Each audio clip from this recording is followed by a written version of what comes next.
nice to have crowds come in and keep up with what's going on in the school system. So we appreciate you being with us. At the beginning of our meetings, we like to have a moment of silence, and we'll ask you to join us, please, for a moment of silence before we start.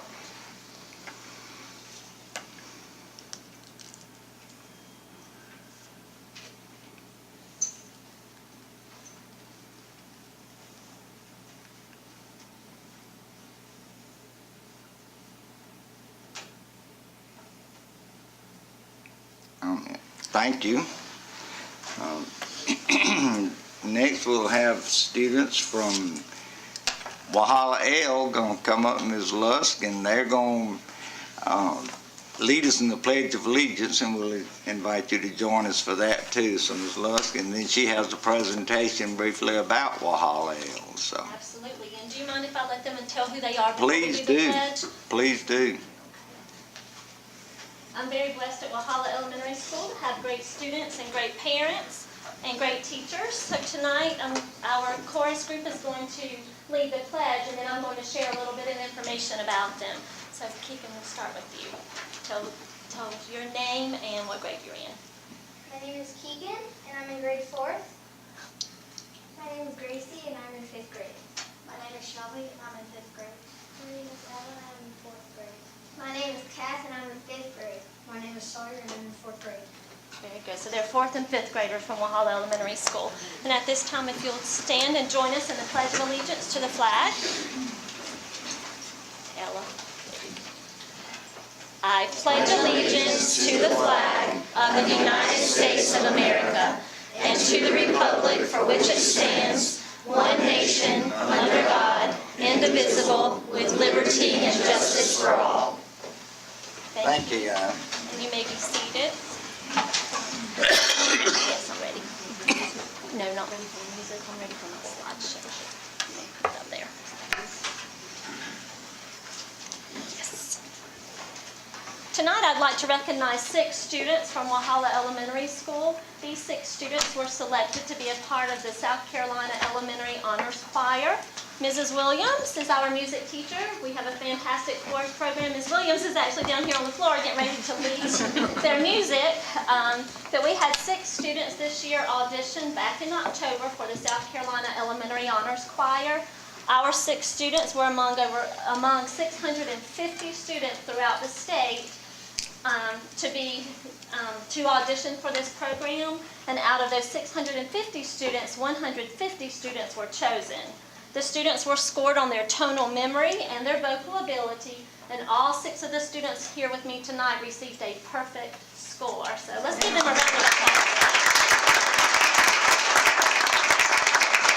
That's definitely something I could not do, nor would I share my voice like they do also. That we were among the top 5 schools in the state to have all 6 students be selected for this program, and of course we're very proud of them. The students rehearsed after school for 3 months with Mrs. Williams before their culminating elementary choir weekend at the South Carolina Music Educators Conference in Columbia, South Carolina.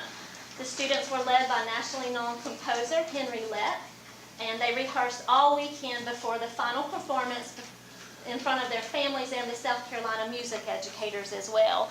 So tonight we are fortunate to have these 6 students sing one of their songs that they performed at the program back in Columbia at the end of February. Is that right, Ms. Williams? Beginning of February. And tonight they're going to be performing Will You Teach Me?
I'd also like to thank our parents that are here tonight for a Monday night, especially after a long field trip that we just went to Washington, several of us last week.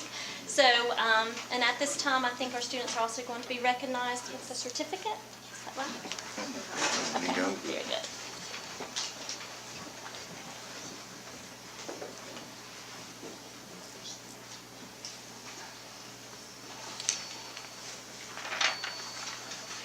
Cassie's first.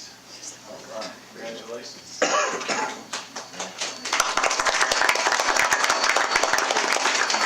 Ella?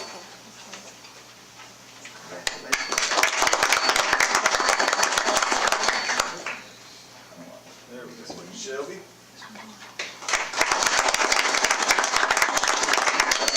Sawyer?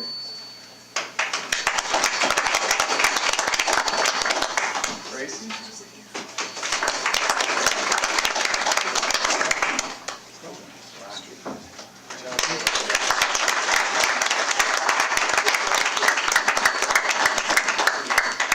Great job. Can you close out? Okay. Great job. And at this time, our students are going to be dismissed. Thank you very, very much. Great job, guys.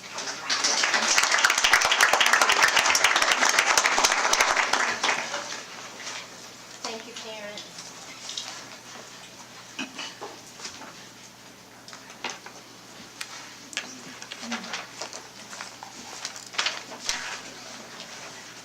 While we're waiting, I have a couple I was wanting our students to sing first, and then I wanted to do some construction updates.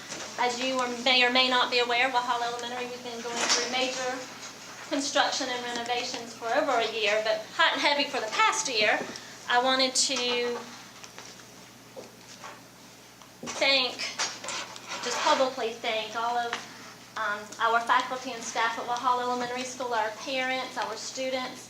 For the past year, this time last year, we were getting ready to move completely out of our building. By the last day of teacher's last day last year, we had to have everything down to a pencil, eraser, everything moved out of our school to start our renovations. We have new LED lighting that was put in throughout the school last year, so that's the main reason everything had to be emptied out of our building.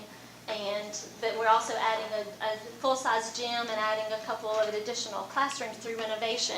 But it took not only our staff, but the school district of Oconee County, our maintenance and our custodial staff were absolutely wonderful. It was a huge undertaking, and it was definitely a team effort. I wanted to thank all of those, but also Mr. Hanvey and Mr. Alexander and J. Davis Construction for all of their hard work in our endeavors this year. We're not finished, but we're hoping this summer we'll wrap everything up. But I wanted to also share some pictures. We changed our car rider line because we're located on Fowler Road. Fowler Road in Walhalla is a very busy place, and traffic was just horrible at take-in time at 8 o'clock in the morning and in the afternoon at dismissal. This is a picture of the renovations afterwards. If you've not been by, I'd welcome you to come by. But that's our new car rider line. But just to give this is a picture of our cafeteria. This was about probably early June, the picture of the construction. And so all summer long we were like, will we be in? Will we have time to get the students back in, the classrooms ready before school starts in August? And the picture on the opposite side, that's the cafeteria now. Painting was finished last week actually. So throughout the school year, we've been teaching, plus we've been under construction. So we've had an exciting but adventurous year. That's our library, our media center. That was a summer picture, and some of these were taken like late July, wondering if we were even going to be able to get in August. And then that's our beautiful media center now. We're super excited about that being the hub of our school.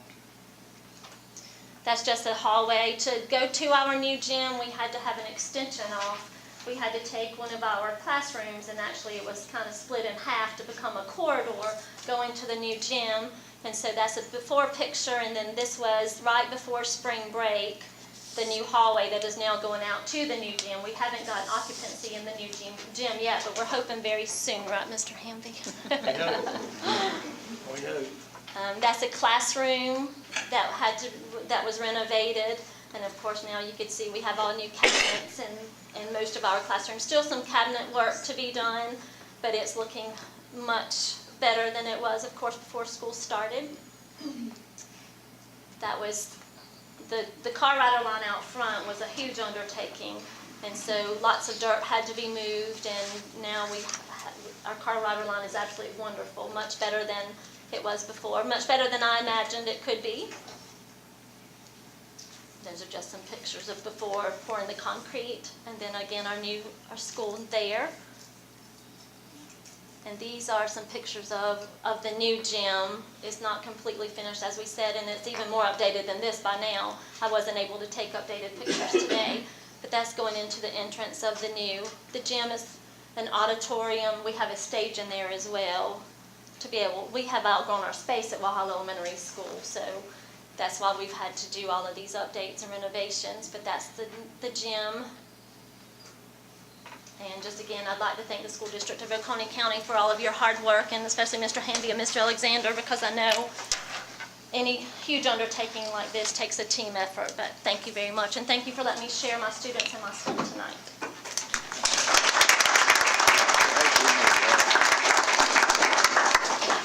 Thank you for being with us.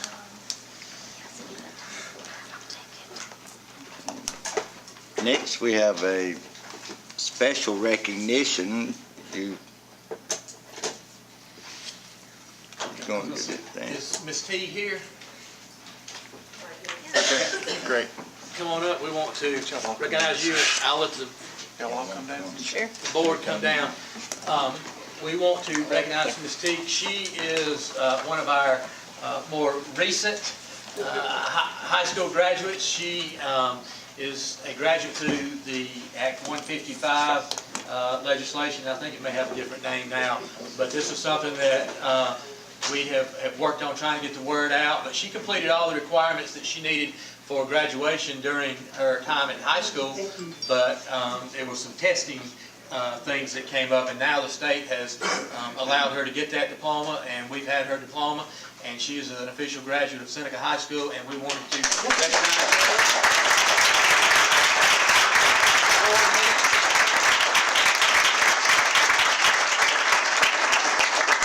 I just want to get a shot for Twitter, and we were excited. She came in to get her diploma. Actually, I brought that with extra in case she didn't bring hers back.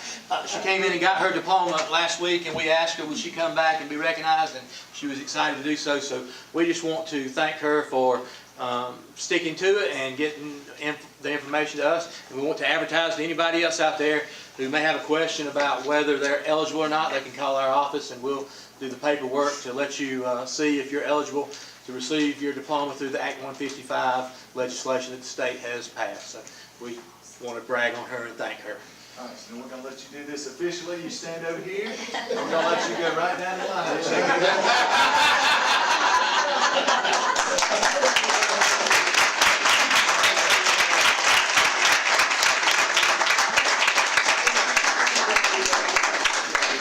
Thank you. We thank you for coming out. All right.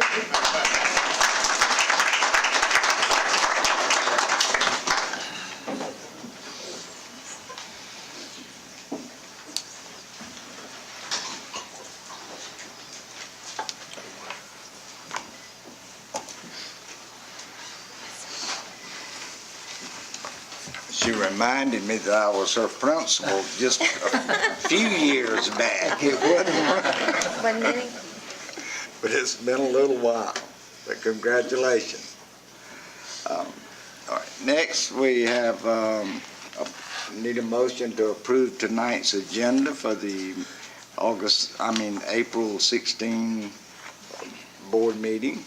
Mr. Chairman, I make a motion to approve the agenda for the April 16th, 2018 regular board meeting.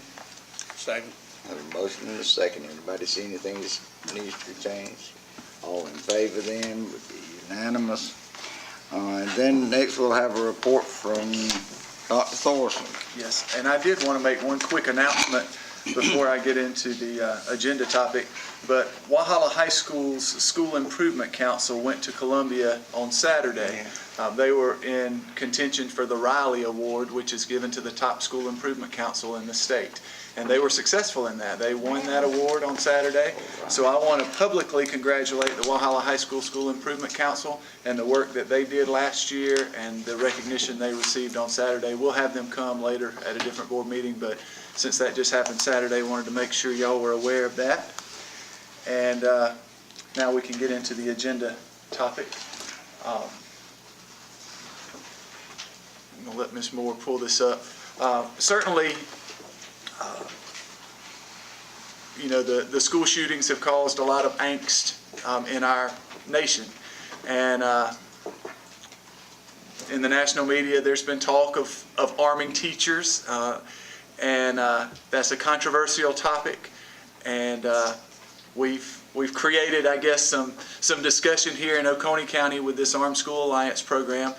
There's several folks that have asked to speak in public comment tonight, and I intentionally put this in front of public comment because I just wanted to make sure that everybody knew exactly what was being proposed so that there's not misinformation out there. We did make a presentation last week and we received much feedback, which is exactly what we wanted to happen. The reason we did public presentation so that the press was here, folks were in the audience, was because we wanted that feedback. We had a principals meeting last Wednesday, and there was much discussion in that meeting about this program, and it caused us to kind of gather again, and Sheriff Crenshaw and Chief Deputy Davis and I got together with a few principals on Thursday afternoon, and we did make a change to this program that I wanted to, it's public, we put it out Friday, but we wanted to just make sure everybody was up to date. And then we'll continue. I think we told everybody last week there's not going to be a vote tonight. You can see it's not on the agenda for any action. But anyway, so we'll just kind of go through this. Not much of it has changed, but one pretty critical difference. So Ms. Moore, if you'll go ahead and click the first bullet here. Not a replacement for school resource officers. So that did not change. This program is not seeking to replace school resource officers. I think that's probably one thing that has the most consensus on across our country is that, you know, most experts think a school resource officer in each school is a positive step towards school safety, and we agree with that. We don't disagree. Another thing I just want to say, Sheriff Crenshaw or Chief Deputy Davis, if y'all want to jump in, please feel free. But this is what we discussed last Thursday. It is completely voluntary. We would never compel someone to be a part of this program. If a school employee said, I'm not comfortable with this, fine, we're not asking you to take part in the program. This would be only volunteers. This is the part that changed from last Monday to this Monday. At first, we were talking about a concealed carry program. Now the recommendation from our principals, which I don't disagree with, is that we would not have concealed carry be a part of this program. That there would be gun safes in strategic locations throughout a school building. And, you know, it wouldn't make sense for all the cases to be in the front office, in different parts of the building. And we would still have the same training requirements for employees. They would go through a program with the sheriff's office where they would be highly trained. But in the event of a school shooting, and notice I didn't say in the event of an emergency, we would tell people, unless you hear shooting going on, you are not to access a gun safe. Those gun safes would not be in hallways where students would walk past them every day. They would be in secure areas. So they would be in areas of the building that students don't have access to anyway. And then inside that room, there would be another barrier in the safe itself. So these would be located in safe areas. Again, safes. What we've talked about is using fingerprint access. But that's the idea here. So that only in the event of a school shooting would additional staff, a response team, have access to a firearm to confront a potential shooter. Okay. This is the same requirement that we discussed last week, but to be eligible, if an employee volunteered and they were selected to be a part of the program, they would still have to pass a mental health evaluation, complete 40 to 60 hours of training through the sheriff's office, which again, Sheriff Crenshaw shared last week. That is an equivalent amount to what a new deputy would have on his staff. And then they would also have to qualify annually, twice annually, with the firearm to prove ability with that weapon, and do rapid deployment training each year. That's training that's done in the summer. All of the school resource officers go through that annually. So any additional staff member, if this program was passed, would go through that same training. This is another part I want to make sure people understand. We're not arming teachers here to where we're going to have some vigilante force of teachers who all leave their classroom and we've got a classroom of kindergartners by themselves in an emergency. That's not what we're talking about. We're saying that a teacher would not be asked to do that. But there are many employees in a school who don't have hour-by-hour direct supervision responsibility of a student. There are just other people. You can think of administrators, custodians, counselors possibly. In the high schools, it could be an athletic coach or an athletic director, something like that. So there are plenty of employees in a school that could possibly help in an emergency that don't have, again, hour-by-hour supervision responsibilities. Okay. Without talking too much about this, I'll just say that the experts from the sheriff's office have thought, because this is, I will certainly not say this is a perfect plan.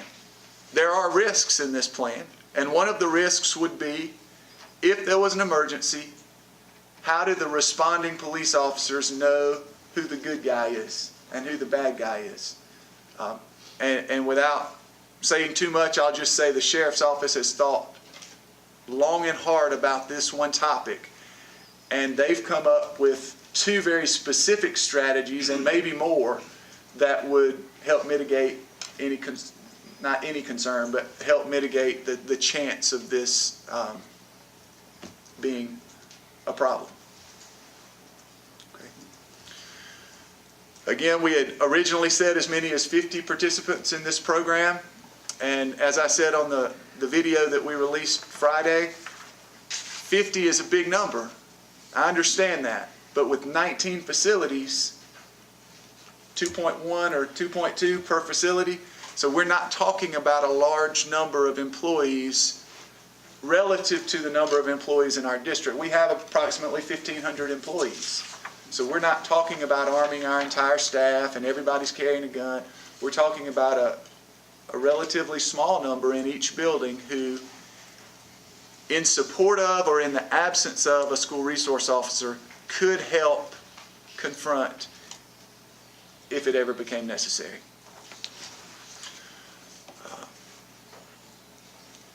And again, I think I mentioned this last week, that it's easy to say safety should have no price tag. Everything has a price tag. Everything has to be paid for and provided. And I'm not saying this is the only way to do it. I'm just saying that has to be a consideration. If cost was not a consideration, then we would have elementary class sizes of 5 students to 1 teacher. Because I guarantee you our test scores would go up if we had 1 teacher for every 5 students. We don't because of cost. It has to be considered. This is cost effective. I'm not saying it's a perfect plan. I'm saying it is cost effective. There are similar programs in place in other states. I spoke with a superintendent in Texas who has, their program is actually a concealed carry program. I think Utah is another state that Sheriff Crenshaw found that had programs similar to this. So we're not breaking completely new ground. It is something that has been in place, I believe, since Sandy Hook. The superintendent I spoke with in Texas, they put their program in place shortly after the Sandy Hook shooting. And then finally, again, one of the parts I like the most is the deterrent effect. I do think if you read about people who have committed mass shootings, there is evidence that they consider their target based on the response time or the confrontation that they perceive they're going to see in that facility. So I believe that signs or just the knowledge that a program like this exists could have a deterrent effect and prevent it from ever happening in our schools. So that is the presentation. I wanted everyone to have just a clear knowledge of exactly what's being presented. And the board has said the earliest that a vote on this would take place would be, I think, the May 21st board meeting, and it may not be decided then. But that would be the earliest, which is still over a month from now. So we want to continue to get feedback. We did put a survey out to all of our staff members, asking opinions, asking for feedback, and we're receiving that. We've probably had a third of our staff members reply to that. We're approaching 500 responses to that survey right now, and we're compiling that information, and we'll certainly share it with the school board. But we've also gotten numerous emails, phone calls, face-to-face meetings. Reverend Honeycutt and I sat down last week and talked. So I know Sheriff Crenshaw and Chief Deputy Davis have gotten similar feedback, and we welcome that. We want you to provide feedback because decisions like this don't need to be made in a vacuum. They need to be made in the public with everyone weighing in on that. And again, I'm not claiming this is a perfect plan. There are pros and cons. I told Mr. Navinet earlier today, I guess the reason I lean towards implementing something like this would simply be if my youngest daughter's in a middle school in our county, if she were in a school and, God forbid, a school shooter came in that school, and let's say the SRO was not there or was not able to respond, would I want the children in that school to have to wait on law enforcement from outside to respond, or would I want somebody in that school to be able to possibly provide a response to that? My answer would be I'd rather have a secondary response. Again, I recognize that that's not without risk, but that's kind of what makes me think we might be better off, again, if it ever happened. We hope it never does, but if it did, do we want to be prepared? And then I'm going to say one more thing, if I can. I also don't want people to think that we're being completely reactionary. And some of the feedback we've gotten has been, don't just do things on the backside. Don't just be prepared for the worst. We're not. That's what's controversial, so that's what people are talking about, and that's what the majority of the discussion has been. But in our budget line, which the board will vote on in just a few minutes, you'll see a new security line that we've put in our budget for next year. And that does pay for this program, should it be implemented. It pays for 2 additional SROs. It also pays for something on the proactive side. We recognize that the best way to prevent this is to prevent mental health problems, address mental health problems. We've talked with a local doctor, actually recommended to me shortly after the Florida shootings that we look into a universal screening for middle school students to assess mental health. And we are looking into that. Ms. Hopkins immediately got our school psychologists on board, and they've done some research. And there are tests out there that students could take on a computer, much like they take their tests, their state tests. There's a screening test that could assess a student's mental health, to where if we do find students that might be at risk for self-harm or for violence one day, we could work with their parents to try to address that. So we're not just being reactionary. We want a complete program for school safety, and that involves mental health, emotional health of our students and staff as well. So we are working on both sides of this issue, but I want us to be completely prepared to prevent things from even happening, but then being able to respond if something does happen. I feel like our facilities are in great shape. That's another part of school safety, is facilities. And if any of you have spent much time in our elementary schools over the last few years, you've noticed a huge change in the last 10 years. You can no longer just walk in our elementary schools and have access to the halls of their teacher's classroom. And again, that's not a perfect plan, but it's a step to keep schools safer. So we're trying to do many different things. This is one that Sheriff Crenshaw and I decided would be worth putting in front of people and seeing what the reaction was, and then letting the school board make a call on it. So that's kind of where we are. If any of you have questions, I'll be happy to answer. Otherwise, we can go to public comment. Thank you, Dr. Orsland, and that is a good lead into our public comment section, because we do want people to be able to express their concerns or support or their feelings with accurate information. And the public comment session, by policy, and we have 10 signed up, but the policy says 30 minutes, which would only allow for 6. I'd like to, with your help, try to do all 10. If we can do that, you have 5 minutes. Ms. Shannon says she will time you and show you a card when you're down to 1 minute. Then when time's up, we need to abide by that. I would encourage you, if you are speaking on a topic that 2 other people have already spoken on and said the same thing, try to condense yours and say, this is how I feel and this is why, and thank you. And you know, if before we implement this, I think with the final vote, we'll probably have another for sure public hearing where people can come and have an extended amount of time to hear everybody's concerns. And certainly anytime in between now and then too, you can contact any of the district administration or any of us with concerns and comments, and some of you have already done that, and we appreciate that.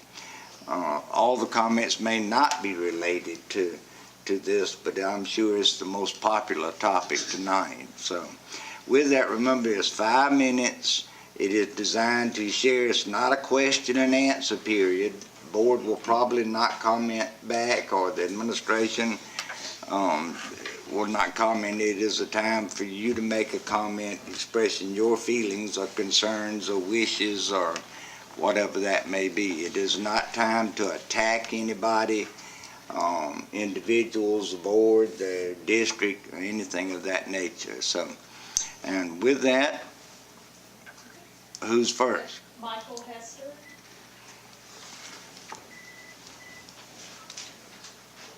Shannon, do you have the yellow? Okay, that's the evening. The test, there's a mic right there if you would stand over there, okay? Thank you. Pass a few of those, these down, y'all can Oh, share. yeah, we'll pass them around. There you are, if you wouldn't mind. Take one and pass it around. All right, in summary, I'm really happy to see this, to be quite frank. This is exactly what needs to happen, with the exception of the 5 minute of lecture that I give you guys, and you guys just sit there and hear it.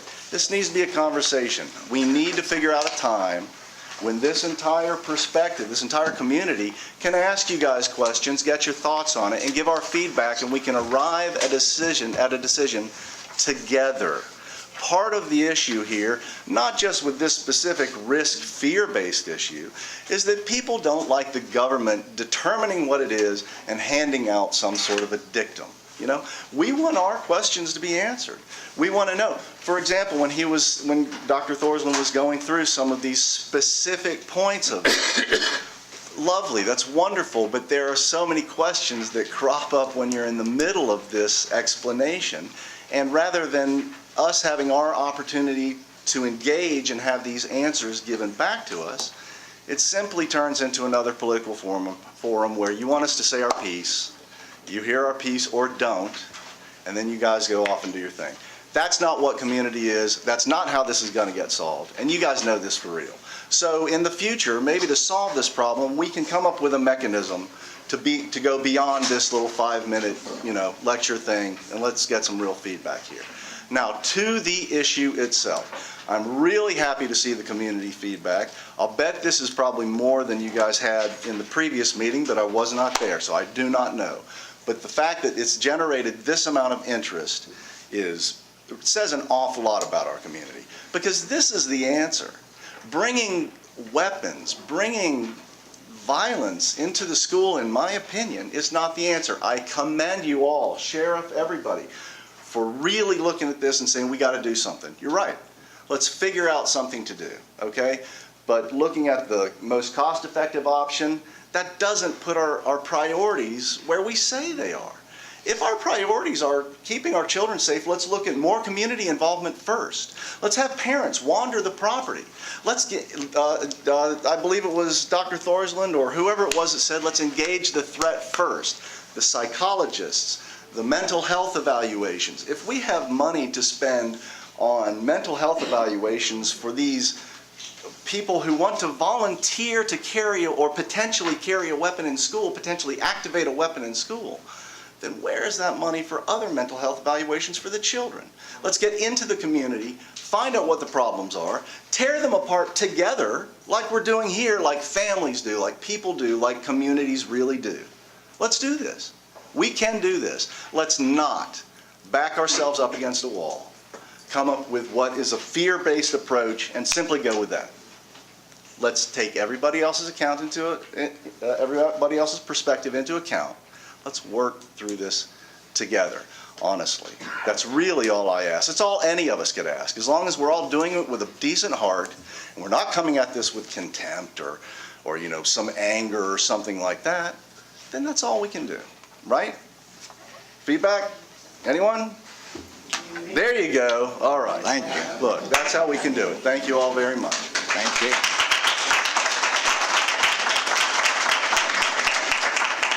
And next, Mr. Clay.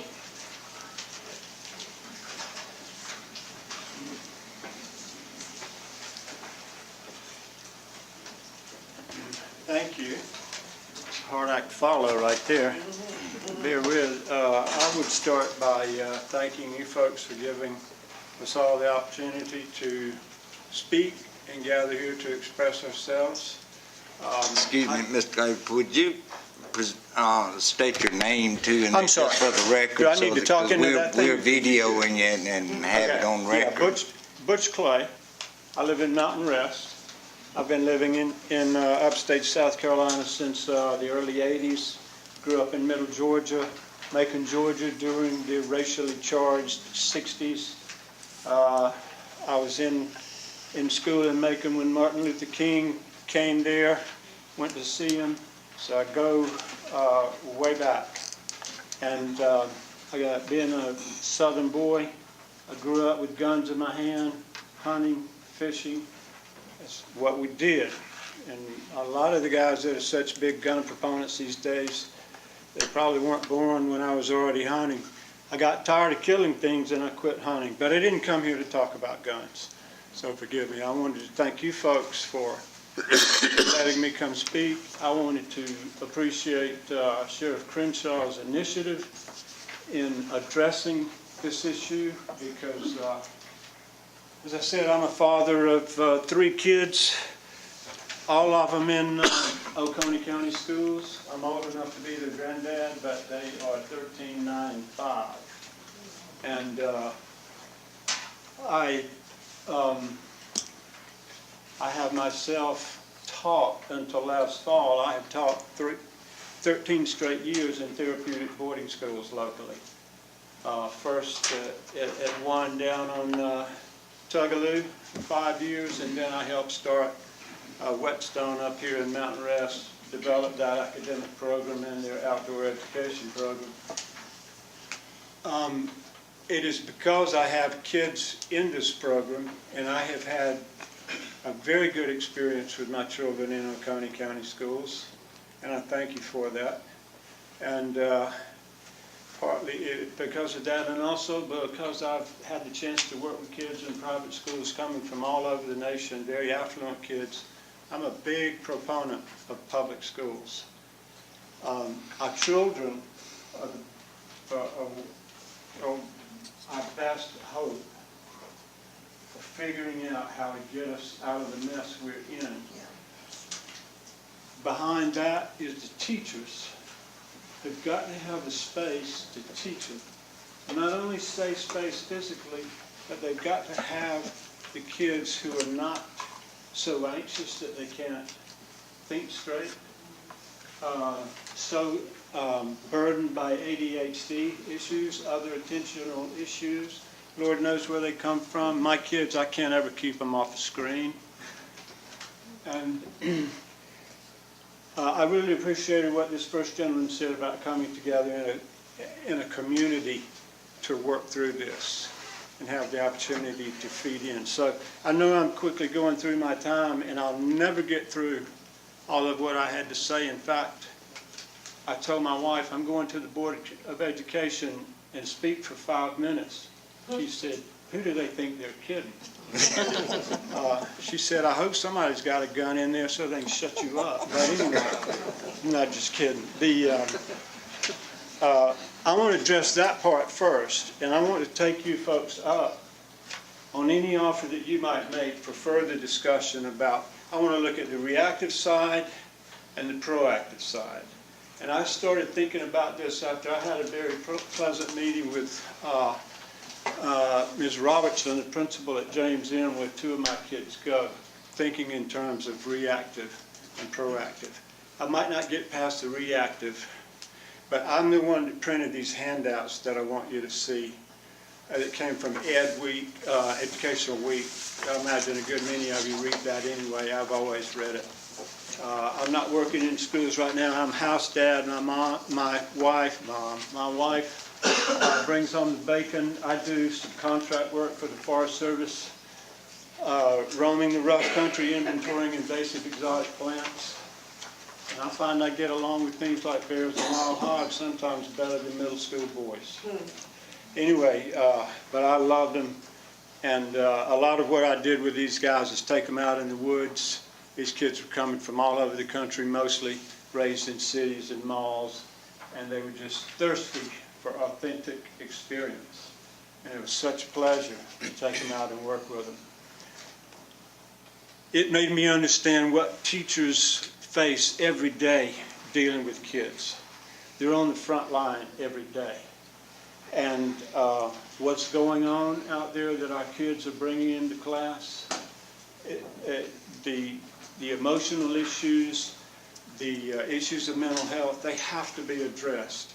I see the reactive stuff that you folks have proposed as something that if we can make it workable, it will buy us time for that long game.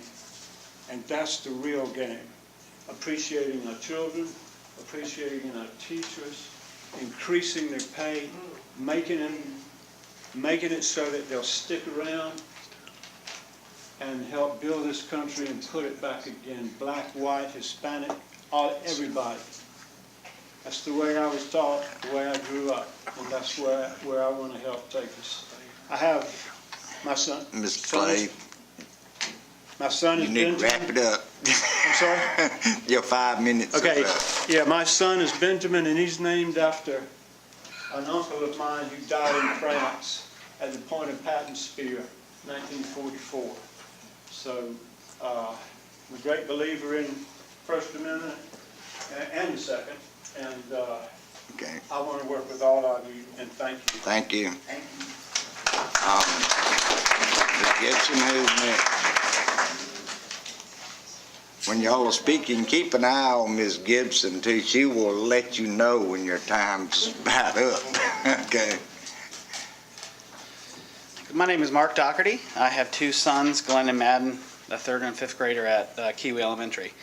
I also work as an administrator at one of our local colleges. So I just want to say that as an educator myself and someone that thinks about student safety every day, I understand your desire, need, and mandate to think about student safety. And I'll just say that last week I was very alarmed after the first school board meeting where you talked about this, but I have been very glad to hear the update, because by no means do I think that a concealed carry program would be the answer to that. So I appreciate what you shared last week and then reiterated today. It helped mitigate some of my concerns, but I think there's still some concerns out there. And I don't think that arming personnel in a school, regardless of the training or the access control, is necessarily the answer. To be honest, I don't know where I stand exactly with regards to this program, but I do think that we need to be cautious.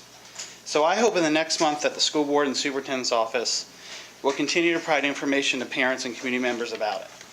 So I just wanted to share 3 things that I would, as a parent, would like to hear more information about from you. So your presentation referenced some other states and other systems using a similar program. So I think some comparative information that shows the community what you've looked at, what you've taken, what you've not taken from those programs would be good. I encourage you all to really critically look at those programs, because I know that as we look at best practices, some things work from another program, some things don't. So I encourage you to look at what will work for us. And then the second thing is that I want you to consider about, you've talked about the ASAP program as deterring violence, but there's also a response piece there, a big piece of that. So my question is just I would like some clarification on what would that response capacity be for staff members? And maybe you talked about it tonight more than what I was aware, but I'd just like to see that explored and defined. I think that we can train an individual to use a firearm and be trained in protocols, but that doesn't mean that they're ready and able to respond in a critical situation. Our deputies live their training every day. An educator doesn't. And I just think that guns in the hands of a non-police individual in a school is too much of an opportunity for a child to be hurt. And lastly, I just want to talk about, and would like to hear some more about, parity of services. So if we're measuring our deterrence and safety of our kids by the number of individuals that are armed in a school, which is a metric we've heard tonight, how many SROs, how many people with guns? If the program itself is voluntary, then we're setting up some further disparity. So for example, say no one at Kiwi Elementary volunteers. Is my son less safe than somebody else? We already have that disparity by not having an SRO in every school. So lastly, I just want to encourage you to consider to prioritize those SROs, and I'm really glad to hear that that's in the budget you're voting on tonight. So again, I just want to thank you for your time and the opportunity to share my opinion. Thanks. Thank you, sir.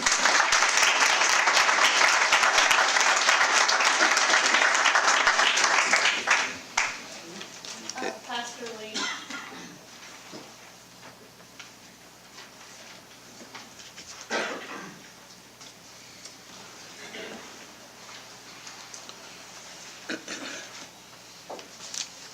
Pastor Leroy Lee. Thank you for the opportunity. I think I was here last week and concerning bullying. And here tonight on the same topic concerning bullying.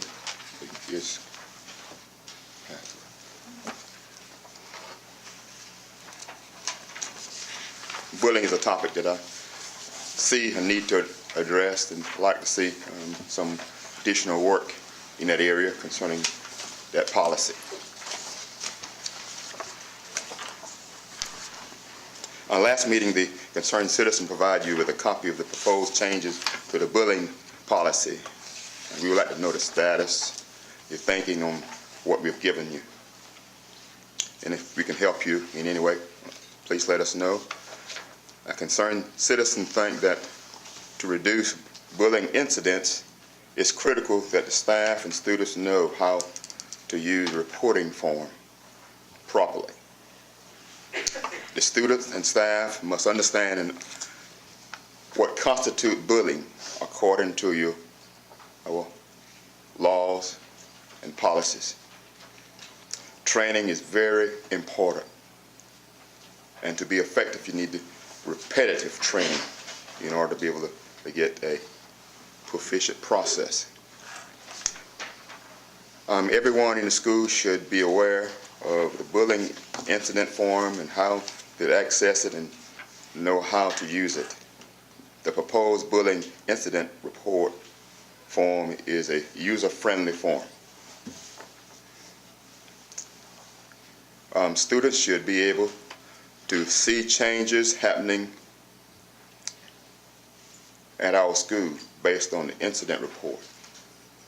If it comes to the light that one or two areas around the school are where incidents happening more frequently, increased adult supervision should occur in those areas. Things that will undermine anti-bullying efforts the most is for students to report incidents, but if they don't see any change made around the school, then they feel that it's being ignored. And that's just my supportive document to the addendum to what we gave you last week. So, And we will talk about that briefly. okay, thank you. Welcome. Thank you, Mr. Lee.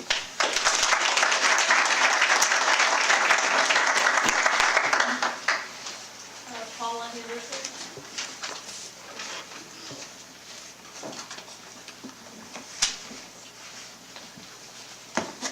My name is Paula Henderson, and I'm from Westminster, South Carolina, and my granddaughter is in the 6th grade at Seneca Middle School. And most of the questions I had tonight have been addressed, and I thank you for the opportunity to stand. But there's one thing, most of the parents that parent these kids are not here tonight. So I would like to know, is there a plan that you all will go to the various schools and meet with the parents for their fears and their suggestions and concerns? Because I believe they will come to the school as opposed to coming here. And I thank you for the opportunity. Thank you, Ms. Anderson.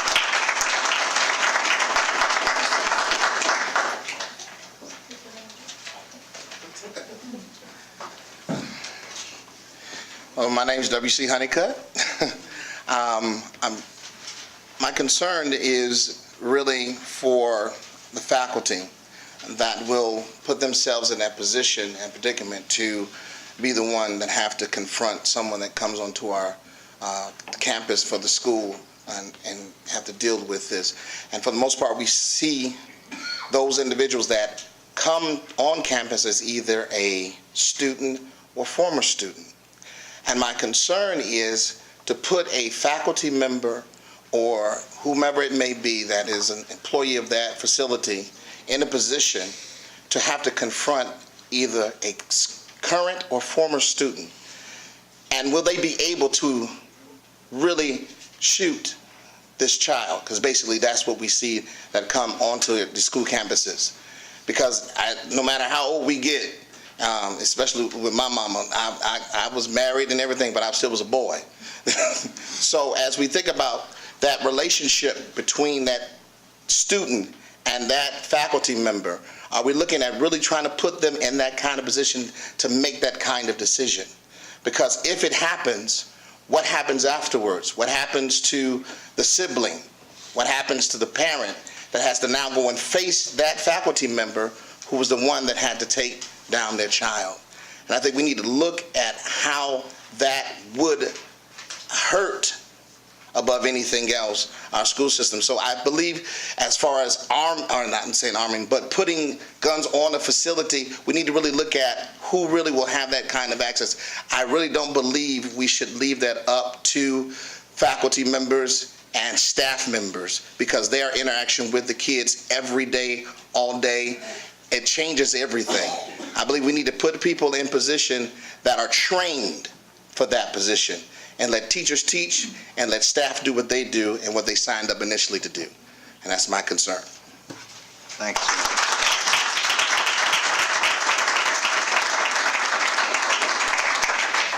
Beverly Jenkins.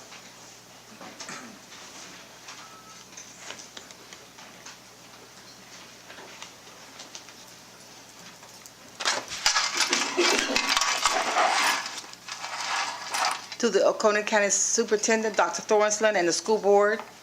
I am Beverly Jenkins. I'm president of the Oconee County Branch NAACP.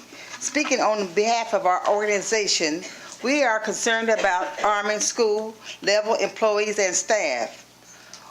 With the bullying and fighting in the schools, plus the fractured race relations in this current climate, we hope and pray that a student does not get shot and killed because someone lost their sight on how they were trained. One viewpoint, you are increasing more violence. My own personal opinion, I have a granddaughter who is a school teacher. I think of her college colleagues carrying a weapon, and it's a frightening idea, despite what our system is informing us on their intensive training. Thank you. Thank you very much. Carl Helpful.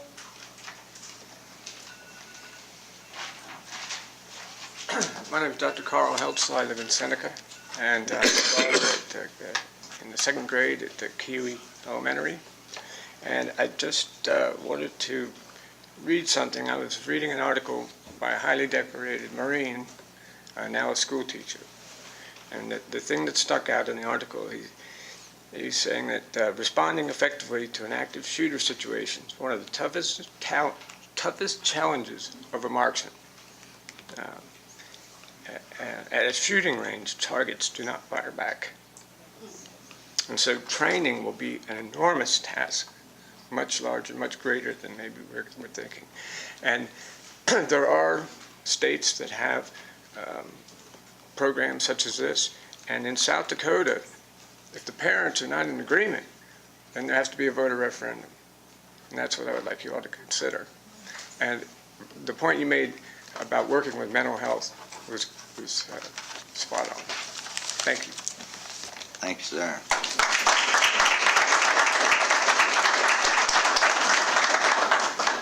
Annette Burney.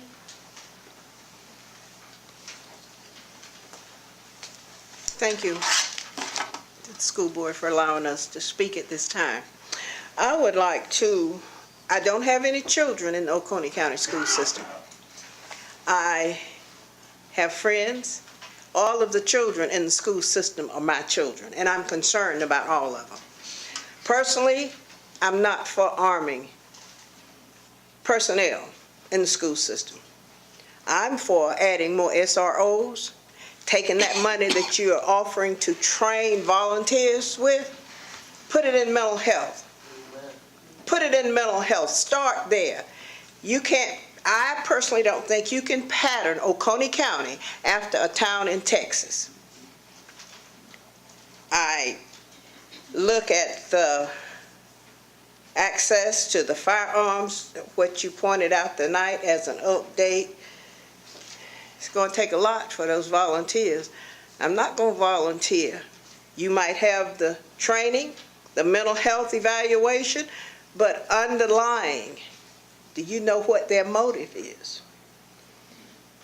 It needs to be diversity in all of this. Not only for blacks, Hispanics, Asian, whatever. It needs to be diversity. But I recommend to the board, I have a daughter that works with special children. We have a lot of them here in Oconee County. We need to have the testing done. Don't tell them to go to a computer and take the test. That needs to be done within the school system. Take your money you're going to try to train volunteers with and put it in the system to test the children. Give the teachers a pay raise. Do something constructive, in my opinion. Not put more guns in school. Add more SROs to schools that don't have SROs. Put one in that school. Thank you.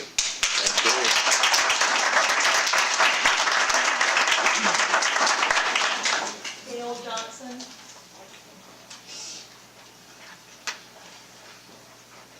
Good afternoon. School board, thank you for the opportunity to speak, and everyone here that's represented. Our opinions, we do care. We know what your job is, and it's rough. It's a hard job to decide what to do.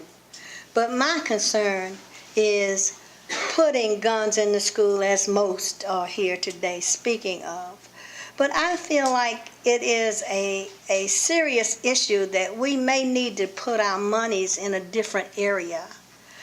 It takes one time to initiate putting metal detectors in all doors of the school. You only have to do it one time, one big expenditure, because the people that you're planning on training, they move. They may be there a year and they may go to another county. You have to retrain and retrain. And you're not sure if 50 hours is going to be enough to take care of human effects and how humans deal with situations. You never know until it comes to that point. But if you put metal detectors, take the money that you have and put metal detectors in each school and each door of each school, that's something that's permanent. And it will last from school to school, from year to year. So my thought is, why don't we do something constructive to put money in a permanent situation to help with? And then our police force, I think we need to add more security as well in the school system. But our teachers and my husband worked for the school senator, and he is ex-military. He was in the Air Force, and he was SRP, SP, where he guarded and had to carry rifles or whatever you call them. I don't mess with them, so I don't know what you call them. But the whole thing is, he worked at an elementary school. He's not going to feel right carrying. These young kids can't learn if they think a teacher or their janitors or someone, administrator, has a gun. And then you may have kids that's smart. They smart. They can watch where they go to put the guns. It could be a total disaster if they really wanted to try to learn what's going on inside their schools.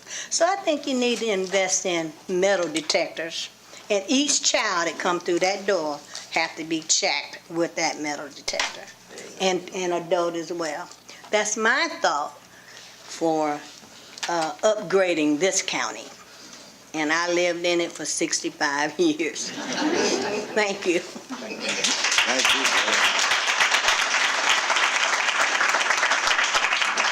Well, good. We were able to get through and appreciate your comments, and we will take all that into consideration. They took a lot of notes, and there'll be other opportunities for sharing. So, and thank you for being with us. We appreciate that. All right, we'll move down through the agenda then. If we can get a motion to approve Exhibit 1, is March 12, March 19, and March 28 meetings. If we could get a motion to approve the minutes for those meetings. Mr. Chairman, I make a motion that we approve the minutes for the March 12th, 2018 work session, the March 19th, 2018 regular board meeting, and the March 28th, 2018 special called board meeting. Second. I have a motion and a second. Anybody see anything on any of them needed addressing? Hearing none, then all in favor. It is unanimous. Action items. Exhibit 2 is policy JICDA, Code of Conduct, second reading.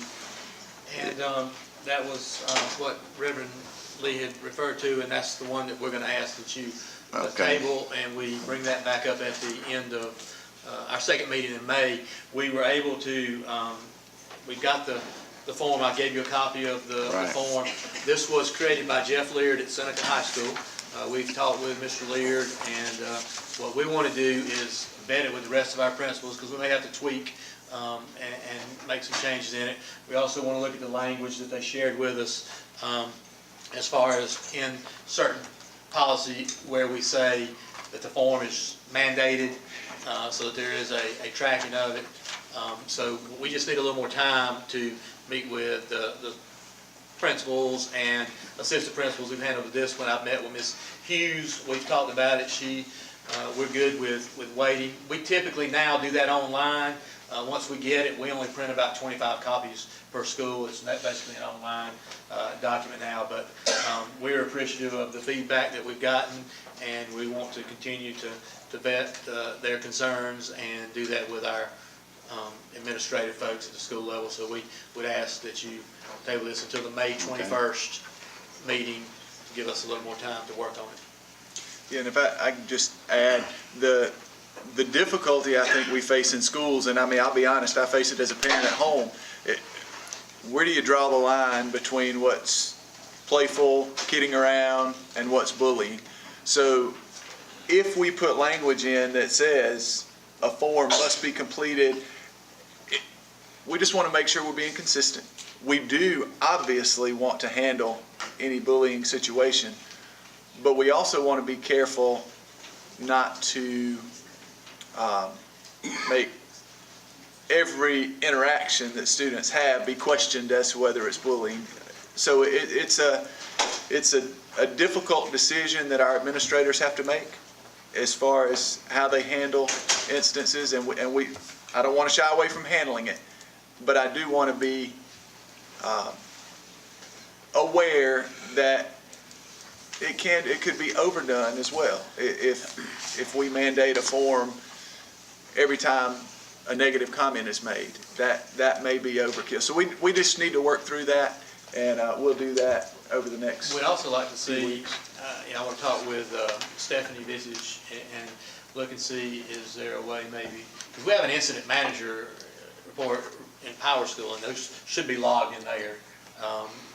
So I want to see if there's a way we can maybe combine those two so that we're not doing a paper version and then they're going right to the computer and doing it, because that kind of frustrates the administrators when they have to do it twice in that way. So if we can do something similar that is online and documents the instance online, it's much easier to pull when you're doing reports or looking for patterns and trends. And I don't disagree at all with the stuff that we were given today, talking about, you look at those and kids need to see that something's being done and those kind of things. So we just want to make sure we are giving our school administrators the opportunity to help us.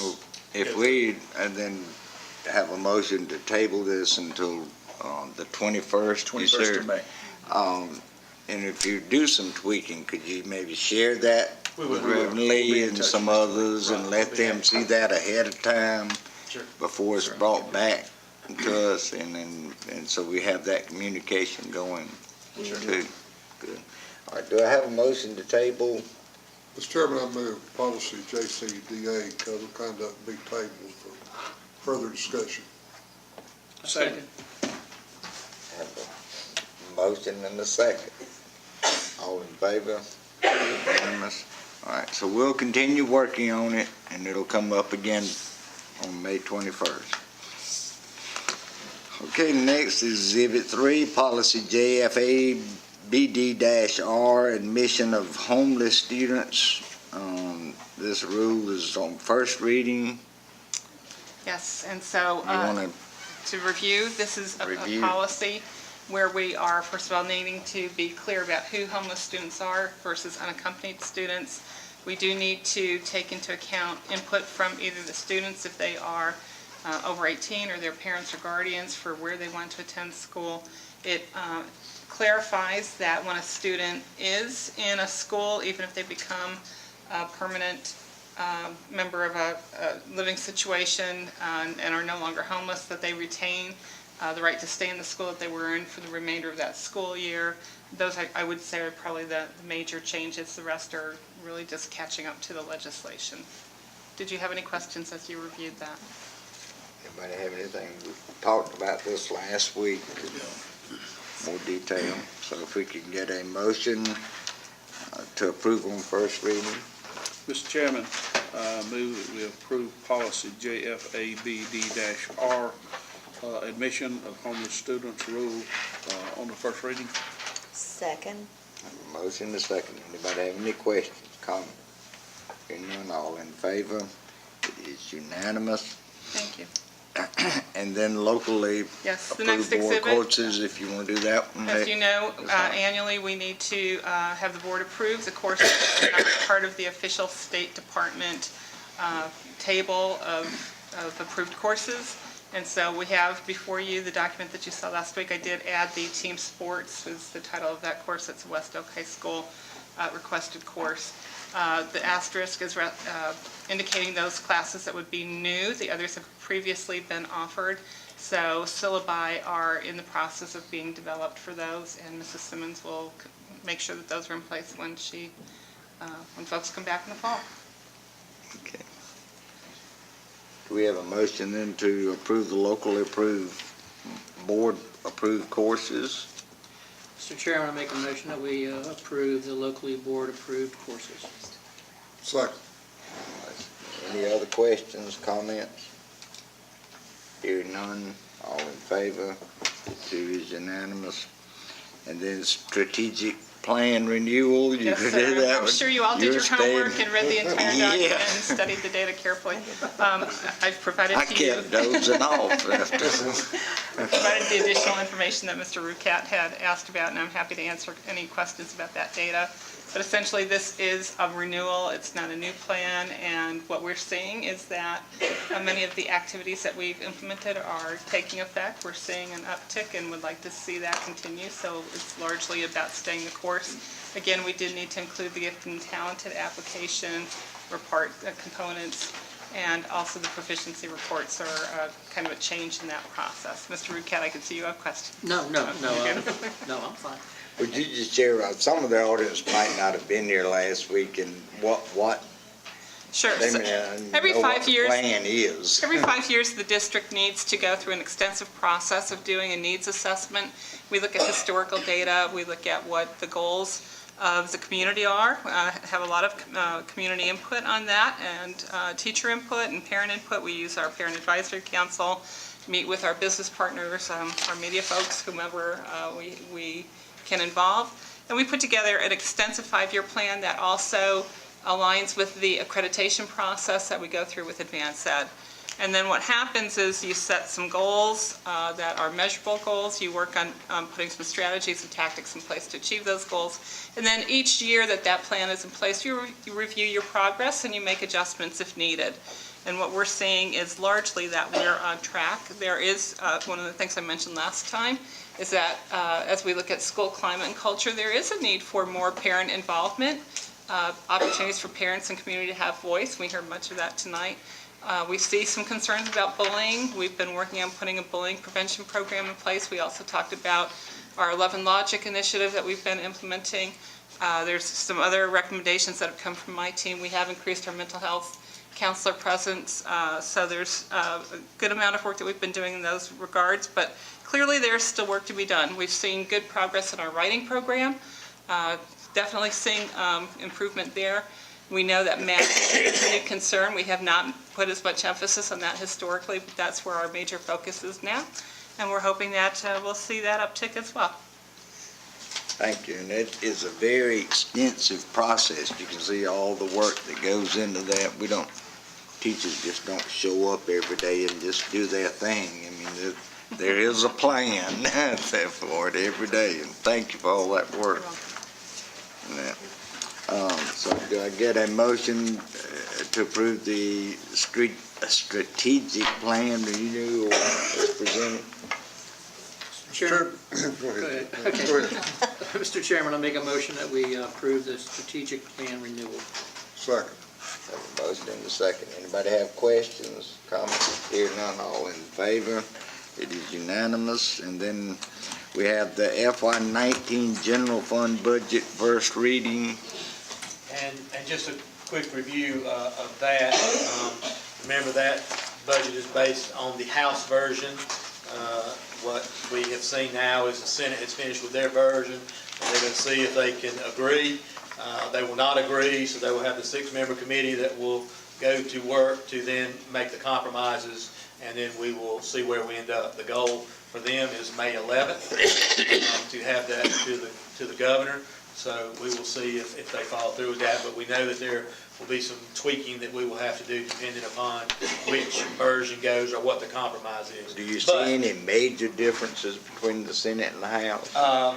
One major difference is the raise increase, 1% Senate, 2% House, and we have the 2% version in here because that's the number. Those are the numbers we got first. Another is the increase in what the employee pays on the insurance. That number goes from 7.1 to 8.4 is a big one. The base student cost does go up slightly with the Senate version, like $68 a student, but they're using they're using the new formula to calculate weighted pupil units, so they're using the new index for poverty. The House is going to use the old version because it didn't penalize the school districts.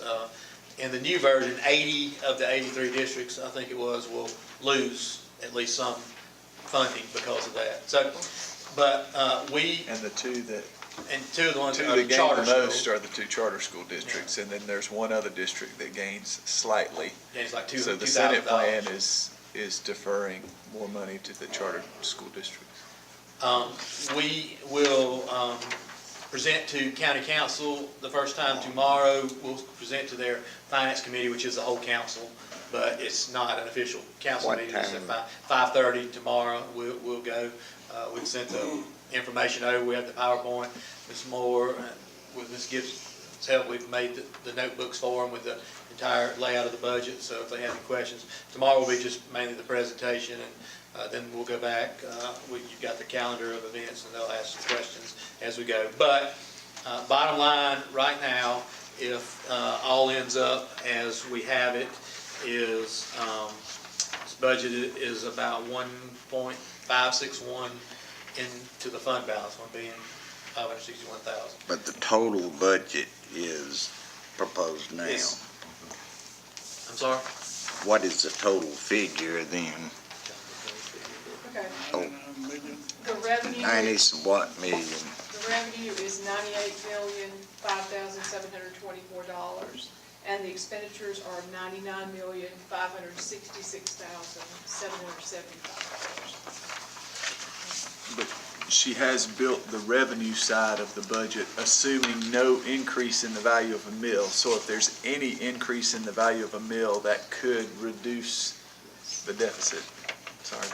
And we've also there's been some change going on, obviously put in for 2 SROs to get us to 5 at the elementary level where we share between 2 schools. And we took some things out to get it down because originally we were at about 2.5 over. So we'll keep updating you as we go. As you know, y'all been through the process before. There'll be changes as we go through it, but this is what we have right now to take to county council beginning tomorrow. Okay. Do we have a motion to approve on first reading the FY19 general fund budget? Mr. Chairman, I move the FY19 general fund budget be approved on first reading. Second. Okay, anybody now have any discussion, questions you see coming up? Because we know it's going to change when they do their compromises, so, all right. All in favor, first reading? Thank you, it's unanimous. And it takes 3 readings for this, and the reason I was asking about the bottom line, because I just want them to understand that it's not cheap. I mean, we're talking $99 million and 80-something%. About 89% of it is. 89% of it is salaries and fringe benefits for employees.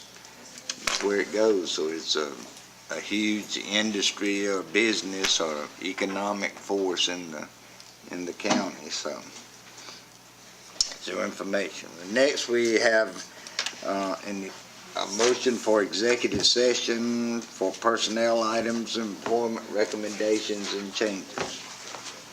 Mr. Chairman, I move we go into executive session for employment recommendations and changes. Second.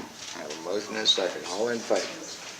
Thank you, and thank you all for being with us tonight, and hope you'll come back next month.